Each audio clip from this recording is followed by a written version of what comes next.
In this video, I'm going to show some before and after photos of the Caldor Fire area near Lake Tahoe. Apologies for the low image quality. I have a super cheap phone, but it should be enough to get the idea. This first photo was taken in November of 2021, just 1 or 2 months after the Caldor Fire. And this second photo is the same spot in July 2026, almost 5 years after the fire.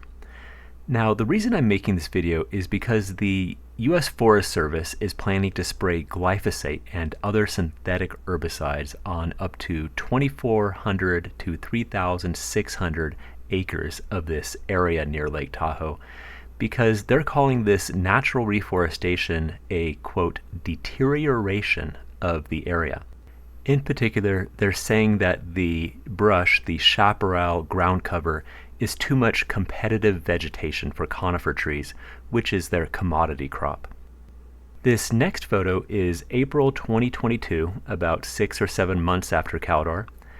Then this one is July 2026. And here we have the same area in November of 2021, just a month or two after the fire, and then July 2026, about 5 years later. Now, this next area has become more of a chaparral brush area. And while it's easy for the Forest Service to tell people that this is competitive vegetation for conifers, I want to quote some research directly from the Forest Service website, and I quote, "While chaparral has little commodity value, it does have great value in slope stabilization, watershed cover, wildlife habitat, and nutrient cycling." Okay, obviously, slope stabilization. This whole area is a mountain, and you can imagine the erosion once root structure is killed off. And yes, this is Lake Tahoe watershed. Rain and snow that fall here flow to the lake. And yes, this is wildlife habitat again. Tons of animals are already living here again, benefiting greatly from the chaparral cover.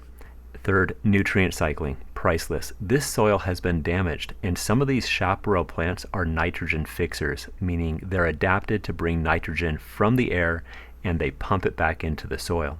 This is all a natural and crucial part of reforestation that glyphosate will kill.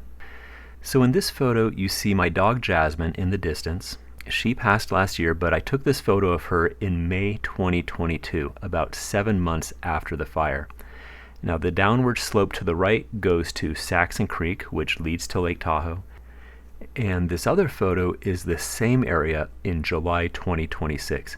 As you can see, it is in the chaparral phase of reforestation. Yet, this is what the Forest Service wants to get rid of with glyphosate and other synthetic herbicides, possibly tractors, because they call it competitive vegetation for the conifers. They're saying that the conifers may only have a 40% survival rate with the chaparral competition. So I also made a video in this same exact spot where I took this photo of my dog in 2022. And I'm going to let you decide for yourself whether we have to worry about that 40% survival rate, and decide for yourself whether the Forest Service's reason for glyphosating thousands of acres of this alpine watershed near Lake Tahoe is justified. Mind you that even when you get into the deepest chaparral out here, you still find conifers growing right in the middle of them, no problem. And some of these conifers are already like waist high, doing great. And once the conifers outgrow the chaparral, they'll shade out the chaparral and the chaparral will thin out. That is natural reforestation. Yet the Forest Service plans to bring in tractors, spray glyphosate, other synthetic herbicides. Their plan is going to kill this vital chaparral, along with these conifers that have 2, 3, and 4 years of growth already. Ironically, the Forest Service has said that the timing of replanting will depend on the availability of seedlings. Availability of seedlings? Guess what? They're already available. They're right here in abundance. And guess what? Even better, they're already planted. You don't need to bring in tractors and spray risky herbicides in this alpine lake watershed. You don't need to destroy the habitat of wildlife already living here again. You don't need to expose hired workers and nearby communities to a chemical linked to serious health concerns. and you don't need to charge taxpayers however many millions of dollars this will cost.